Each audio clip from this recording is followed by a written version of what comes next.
Assalamualaikum warahmatullahi wabarakatuh. Kami dari kelompok 7, saya Eka Septiani dan dua rekan saya, Sani Febianti dan Aira Krisya Nuraini. Kami di sini akan membahas tentang hakikat instrumentasi dan praksis demokrasi negara Indonesia yang berlandaskan Pancasila dan Undang-Undang Dasar 1945.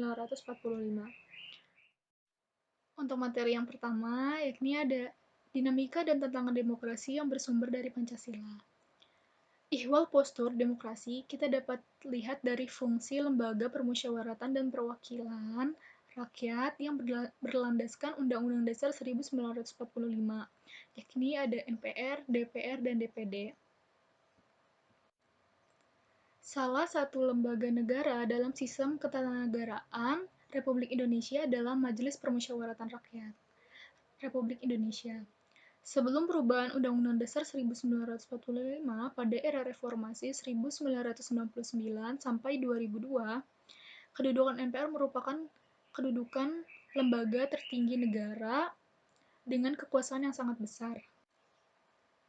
Perubahan Undang-Undang Dasar 1945 pada awal reformasi 1999 sampai 2002 ini telah mengubah secara mendasar sistem ketatanegaraan Republik Indonesia, termasuk mengenai MPR. Dengan perubahan konstitusi tersebut, tidak lagi menempatkan MPR sebagai lembaga tertinggi negara yang sepenuhnya melaksanakan kedaulatan rakyat. Artinya, MPR tidak lagi sebagai lembaga atau sumber institusi kekuasaan negara yang tertinggi yang mendistribusikan kekuasaannya pada lembaga-lembaga negara lainnya. Selain penurunan kedudukan dari lembaga tertinggi negara menjadi lembaga negara saja, perubahan konstitusi juga mengubah kewenangan MPR dalam bentuk pengurangan kewenangan sehingga menyebabkan MPR tidak sekuat seperti ketika Undang-Undang Dasar 1945 sebelum diubah. Perubahan Undang-Undang Dasar ini menyebabkan MPR tidak lagi berwenang mengeluarkan garis-garis besar daripada haluan negara dan tidak lagi berwenang memilih presiden dan wakil presiden. Selanjutnya, materi yang kedua adalah DPR. Di dalam Undang-Undang Dasar 1945, jelas tergambar bahwa DPR memegang kekuasaan peranan penting dan kekuasaan atas pembentukan Undang-Undang Dasar di negara Indonesia. Hal ini tercermin di dalam pasal 20 Undang-Undang Dasar 1945, di mana dikatakan bahwa fungsi legislatif hampir berada sepenuhnya di tangan DPR.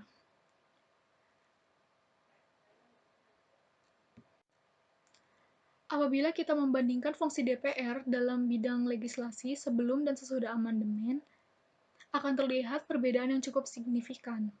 Pada saat Undang-Undang Dasar 1945 belum diamandemen, DPR hanya bersikap pasif, usul inisiatif selalu berasal dari pihak eksekutif, dan DPR tinggal menyetujui. Karena itu, isu yang berkembang seolah-olah DPR hanya stempel pemerintah.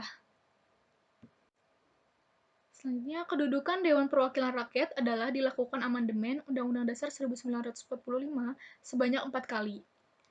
Ternyata lebih memperkuat eksistensi sebagai satu-satunya pembentuk Undang-Undang Dasar. Walaupun di dalam Undang-Undang Dasar 1945, hasil amandemen memberikan juga kewenangan kepada Presiden, tapi kewenangan yang dimiliki tidak sebesar DPR. Materi selanjutnya adalah mengenai DPD atau Dewan Perwakilan Daerah.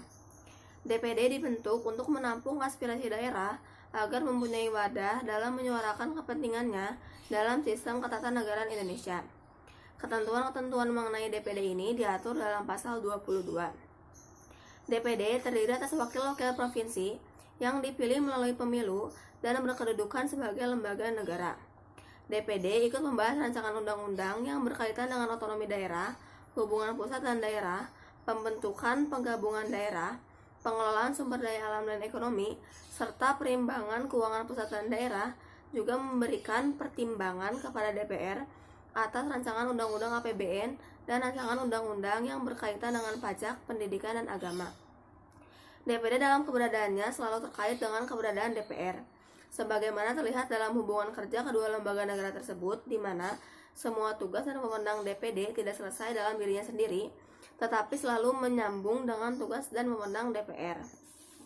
Materi selanjutnya yaitu esensi demokrasi Pancasila. Esensi demokrasi Pancasila adalah suatu pelaksanaan sistem pemerintah yang sesuai dengan butir-butir Pancasila. Demokrasi tanpa partisipasi langsung oleh rakyat merupakan bentuk pengingkaran terhadap demokrasi itu sendiri. Kualitas sistem demokrasi ini ditentukan oleh kualitas proses seleksi para pemimpin pemerintah. Lantas, demokrasi bagaimana yang kita kembangkan? Berikut adalah 10 pilar demokrasi Pancasila. Yang pertama adalah demokrasi berdasarkan ketuhanan yang Maha Esa. Artinya, sistem dan perilaku dalam penyelenggaraan kenegaraan harus sesuai dengan nilai dan kaidah dasar ketuhanan yang Maha Esa. Yang kedua, demokrasi dengan kecerdasan. Artinya, pelaksanaan demokrasi menuntut kecerdasan rohaniah, akliyah, rasional, dan emosional, bukan kekuatan naluri atau otot saja. Yang ketiga adalah demokrasi yang berkedaulatan rakyat. Artinya, kekuasaan tertinggi ada di tangan rakyat. Jadi, rakyatlah yang memegang kedaulatan dan dipercayakan kepada wakil-wakil rakyat. Yang keempat adalah demokrasi dengan rule of law. Artinya, kekuasaan negara itu harus mengandung, melindungi, serta mengembangkan kebenaran hukum. Kekuasaan negara harus memberikan keadilan hukum, kepastian hukum, dan kepentingan hukum. Yang kelima adalah demokrasi dengan pembagian kekuasaan. Artinya, demokrasi bukan saja mengakui kekuasaan negara yang tidak terbatas secara hukum, melainkan juga demokrasi itu dikuatkan dengan pembagian kekuasaan negara dan diserahkan kepada badan-badan negara yang bertanggung jawab. Yang keenam adalah demokrasi dengan HAM. Tujuan demokrasi dalam mengakui HAM bukan hanya untuk menghormati hak manusia saja, tapi juga untuk meningkatkan martabat manusia. Yang ketujuh adalah demokrasi dengan pengadilan yang merdeka. Artinya, demokrasi memberlakukan sistem pengadilan merdeka yang memberi peluang seluas-luasnya dan seadil-adilnya kepada semua pihak. Yang kedelapan adalah demokrasi dengan otonomi daerah. Artinya, otonomi daerah sendiri ini adalah pembatasan terhadap kekuasaan negara.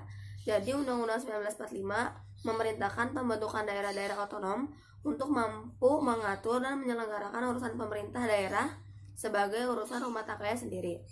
Yang kesembilan adalah demokrasi dengan kemakmuran. Artinya, demokrasi itu bukan hanya soal kebebasan dan hak, bukan hanya soal kewajiban dan tanggung jawab, bukan hanya soal mengatur kedaulatan rakyat, tapi demokrasi itu juga ditujukan untuk membangun kemakmuran negara oleh dan untuk sebesar-besarnya rakyat Indonesia. Yang terakhir adalah demokrasi yang berkeadilan. Demokrasi menggariskan keadilan sosial dan tidak ada golongan, kelompok maupun organisasi yang diberikan keistimewaan. Baik, saya Sani Febianti. Di sini saya akan menjelaskan tentang urgensi demokrasi Pancasila. Urgensi merupakan pentingnya demokrasi Pancasila sebagai sistem pemerintahan Indonesia. Pancasila sebagai keseluruhan pandangan, cita-cita, nilai, dan keyakinan yang ingin mereka wujudkan dalam kenyataan hidup yang nyata.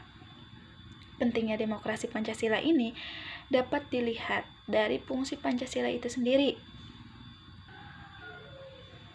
Pentingnya Pancasila sebagai sistem pemerintahan Indonesia dikarenakan sistem demokrasi Pancasila memiliki prinsip, yaitu yang pertama kebebasan atau persamaan, yang kedua yaitu kedaulatan rakyat, yang ketiga kekuasaan tertinggi dipegang oleh rakyat. Saya akan menjelaskan poin-poin atau prinsip-prinsip yang terdapat dalam sistem demokrasi Pancasila ini. Yang pertama yaitu kebebasan atau persamaan. Nah, ini itu merupakan salah satu bentuk demokrasi, di mana kebebasan dianggap sebagai sarana mencapai kemajuan dan memberikan hasil maksimal dari usaha orang tanpa pembatas dari penguasa, tetapi tidak mengganggu hak atau kebebasan orang lain. Jadi, walaupun kebebasan itu tidak dibatasi oleh penguasa, tetapi kebebasan tersebut itu dibatasi dengan hak dan kebebasan orang lain. Yang kedua yaitu kedaulatan rakyat. Nah, dengan konsep kedaulatan rakyat, kebijakan yang dibuat adalah kehendak rakyat dan untuk kepentingan rakyat. Mekanisme semacam ini akan mencapai dua hal. Yang pertama yaitu kemungkinan terjadinya penyalahgunaan kekuasaan sangatlah kecil. Yang kedua, kepentingan rakyat dalam tugas-tugas pemerintah lebih terjamin. Selain itu, adanya konsep kedaulatan yaitu rakyat sebagai pengawas. Maka kebijakan yang dibuat oleh pemerintah akan diawasi oleh rakyat, dan ketika memang kebijakan itu tidak sesuai dengan rakyat, maka rakyat berhak untuk mengeluarkan aspirasi-aspirasinya. Seperti itu. Nah, selain itu juga, seiring dengan adanya tuntutan agar pemerintah berjalan baik dan dapat mengayomi rakyat, dibutuhkan adanya hukum. Poin ketiga yaitu demokrasi, kekuasaan tertinggi berada di tangan rakyat dan pemerintahan dijalankan berdasarkan kehendak rakyat. Sebenarnya poin 2 dan 3 ini berhubungan karena ketika memang kebijakan rakyat tidak sesuai atau tidak pro terhadap rakyat, maka rakyat berhak untuk mengeluarkan aspirasinya dan kemauan rakyat harus dipenuhi, dan pemerintahan dijalankan berdasarkan konstitusi yang merupakan arah dan pedoman dalam melaksanakan hidup bernegara. Nah, selanjutnya, berdasarkan uraian di atas dapat dipahami bahwa kehidupan demokratis penting dikembangkan dalam berbagai kehidupan, karena seandainya kehidupan yang demokratis tidak terlaksana, maka asas kedaulatan rakyat tidak berjalan, tidak ada jaminan hak-hak asasi manusia, serta tidak ada persamaan di depan hukum. Nah, selanjutnya, bagaimana sih penerapan demokrasi dalam pemilihan pemimpin politik dan pejabat negara? Berdasarkan sistem demokrasi yang kita anut, seorang pemimpin harus beriman, bertakwa, bermoral, berilmu, terampil, dan demokratis. Nah, tetapi bagi rakyat, pemimpin itu yang terpenting adalah mampu mengambil hikmah dari sejumlah kejadian yang menimpa para pemimpin yang alim dan tidak bermoral itu. Sejarah mencatat, pemimpin yang zalim dan tidak bermoral itu tidak mendatangkan kesejahteraan bagi rakyatnya. Nah, sebenarnya yang dibutuhkan oleh rakyat itu adalah pemimpin yang memang mengeluarkan kebijakan-kebijakan yang pro terhadap rakyat. Seperti itu. Mungkin dari saya cukup sekian, kurang lebihnya saya mohon maaf. Wassalamualaikum warahmatullahi wabarakatuh.